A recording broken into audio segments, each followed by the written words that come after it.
Very good morning everyone. আজকে দিনটা খুব ভালো, কারণ আজকে হচ্ছে আমার বাবার বার্থডে।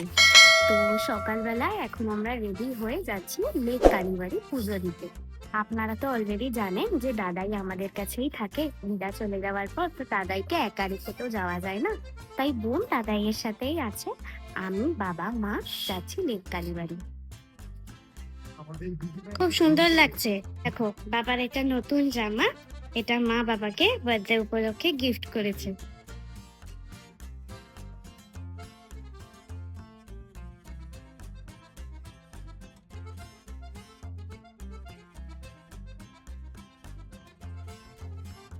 তো পৌঁছে গেছি লেক কালীবাড়ি। তো এবার পুজো দিয়ে তারপর আবার ব্লগটাকে কন্টিনিউ করছি।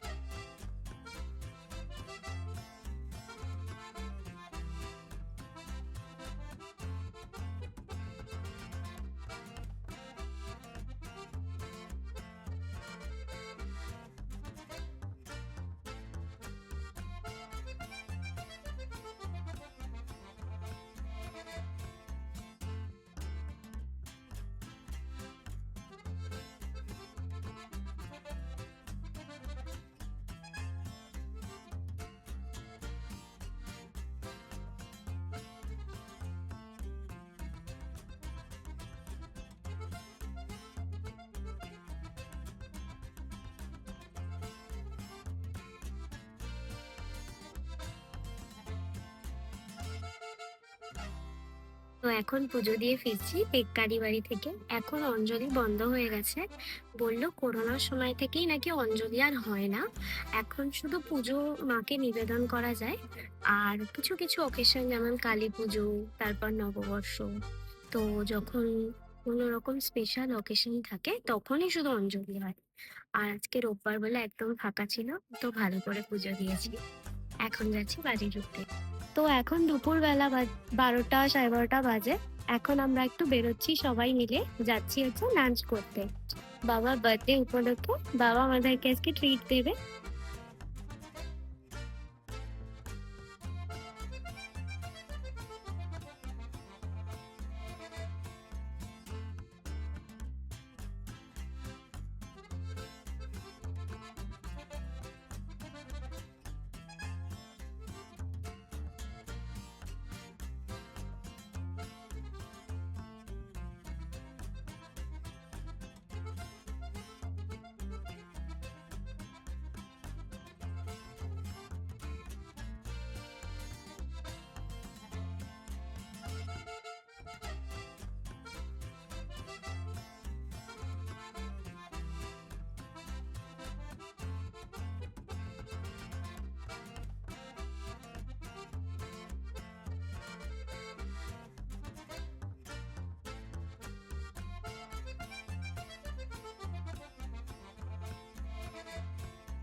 Happy birthday to you.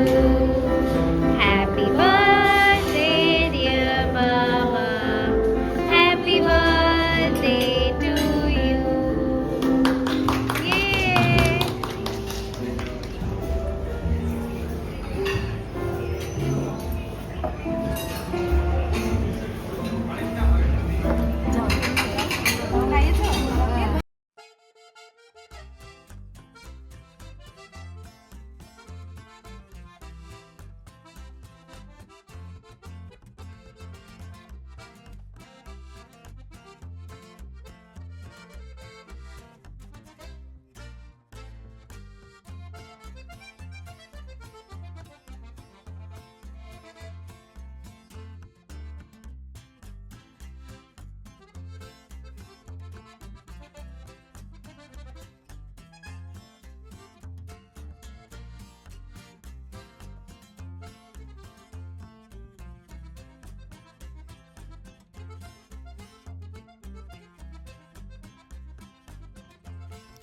তো আমরা এসেছি হচ্ছে স্বামী নারায়ণ টেম্পল।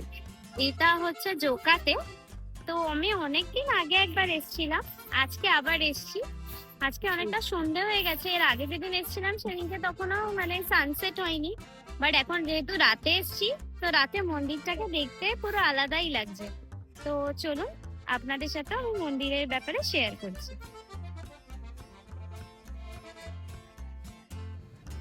ব্যাপস শ্রী স্বামীনারায়ণ মন্দির ভাষা প্রথম জনসাধারণের জন্য 2014 থেকে এই মন্দির খুলে দেওয়া হয়। গঙ্গাসাগরে সাগরদ্বীপ দেখার জন্য ভগবান স্বামীনারায়ণ নীলকান্ত বর্ণী হিসাবে এই জমির উপর দিয়েই গেছিলেন। মন্দিরের সময় সকাল 7:30 থেকে 12টা পর্যন্ত এবং বিকেলে 4টে থেকে 8টা পর্যন্ত। সকালে আরতি হয় ভোর 6টায়, তারপর হয় 7:30, রাজভোগ দেওয়া হয় 11:30টায়, সন্ধ্যা আরতি হয় 7:45 আর শয়ন হয় রাত 8টায়। 8টার সময় মন্দিরটি বন্ধ হয়ে যায়।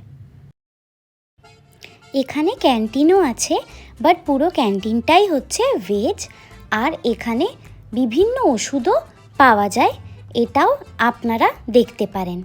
আমরা যদিও চা কফি আর কিছু স্ন্যাক্স খেয়েই সেদিনকের মতন চলে এলাম।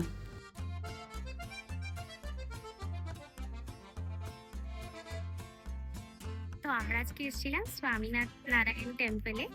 এটা জোকায়, মানে জোকা IIM ক্রস করে স্ট্রেট এলে এটা লেফট হ্যান্ড সাইডে পড়বে। আমি কিছু বছর আগে এখানে এসেছিলাম, তো আজকে এসে দেখলাম অনেক চেঞ্জেস হয়ে গেছে এখানে। এখন এখানে ফটোগ্রাফি একদম প্রহিবিটেড, মানে আপনি দূর থেকে দাঁড়িয়ে পুরো মন্দিরটার ছবি ক্যাপচার করতে পারবেন, কিন্তু মন্দিরের ভেতরে ঢুকে আপনি কোনো ছবি তুলতে পারবেন না। এখানে ফটোগ্রাফি এবং ভিডিওগ্রাফি একেবারেই প্রহিবিটেড। আর এখানে বিকেলবেলা ঠাকুরের নামগান হয়, যেটা আজকে 7:45 থেকে ছিল। মোটামুটি 7:45 থেকে 7টার মধ্যেই হয়তো এখানে নামগানটা হয়ে থাকে। তো নামগানে এখানে বসলে আর ওঠা যায় না।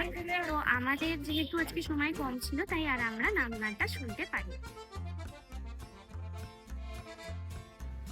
আজকে এক অন্যরকম অভিজ্ঞতা হলো এই মন্দিরটিতে এসে। মনটা যেন অনেক বেশি শান্ত হয়ে গেল এবং পবিত্র হয়ে গেল। আজকের ব্লগটা যদি ভালো লাগে অবশ্যই লাইক অ্যান্ড সাবস্ক্রাইব করবেন রাইস উইথ রূপসা। নমস্কার।